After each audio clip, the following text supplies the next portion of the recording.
শরতের জবা মূলত ডেইলি স্টারে ঈদ সংখ্যায় বের হয়েছিল ২০১৭ সালে।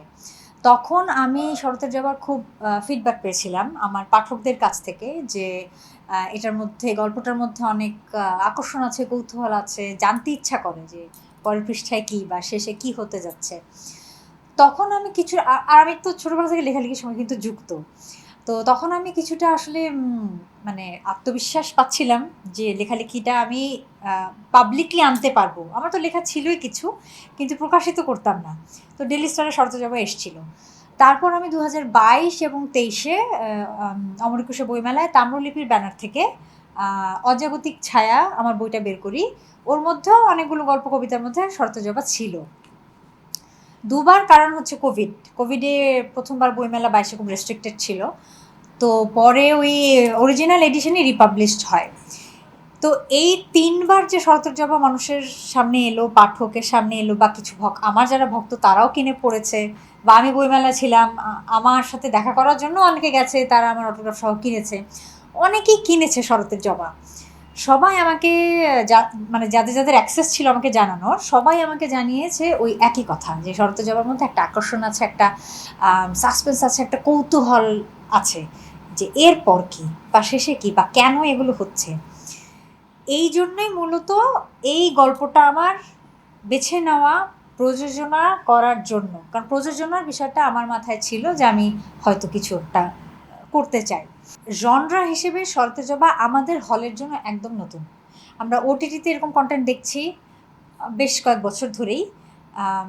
টেলিভিশনে হয়তো মোরলেস বাইরের চ্যানেলে দেখি, কিন্তু হলে এই জন্যটা একদমই নতুন।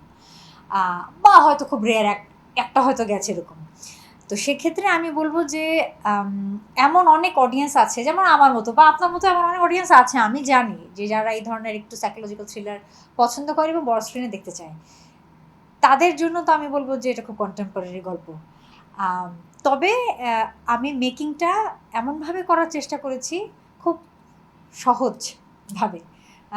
সবাই খুব সহজে মিশে যেতে পারবে গল্পটার সঙ্গে।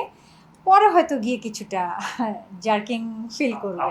শরতের জবা দেখার মতো টেস্ট যাদের আছে, তারা ১৭-তেও এই ধরনের যে সমস্ত সিনেমা পছন্দ করেছে, তারা ২৪-এও একই ধরনের সিনেমাই পছন্দ করবে। মানুষের কিছু মানুষ আছে যারা খুব রোমান্টিক মুভি পছন্দ করে।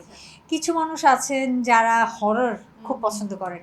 কিছু আছে খুব সহজ সরল এই ধরনের মুভি পছন্দ করেন। কিছু দর্শকই আছেন যারা সাইকোলজিক্যাল থ্রিলার পছন্দ করেন। সেটা ১৭ সালে হোক, ২৭ সালে হোক, যত সালেই হোক। শরতের জবা আমার অনেক পরিশ্রমের, অনেক স্বপ্নের, শখের একটা কাজ। আমার প্রথম নির্মাণ, প্রথম প্রযোজনা, এর চিত্রনাট্যকার হিসেবেও আমি এবারই প্রথম আত্মপ্রকাশ করতে যাচ্ছি। আর গল্পটা তো আমারই, শরতের জবা। আমরা পুরো টিম, শরতের জবা আমার একার নির্মাণ বললে একদম ভুল বলা হবে। আমার একটা বিশাল টিম ছিল যারা আমার জন্য কাজ করেছে। টিমের সবাই প্রচণ্ড পরিশ্রম করেছে এবং এটা একটুও মিথ্যে কথা না। ১৫ দিন টিমের সবাই আধা ঘন্টা থেকে ৪৫ মিনিটও ঘুমাতে পারেনি। তা আমাদের অনেক কষ্টের, অনেক পরিশ্রমের কাজ। সফল হবে তখনই যখন আপনারা শরতের জবার সাথে থাকবেন এবং হলে গিয়ে মুভিটা দেখবেন এবং অ্যাপ্রিসিয়েট করবেন, বা সমালোচনা করতে পারেন, যেগুলো ভালো লাগেনি সেগুলো বলতে পারেন। আমি তো পরবর্তীতে আবারও বানানোর প্ল্যান করছি, শিখবো।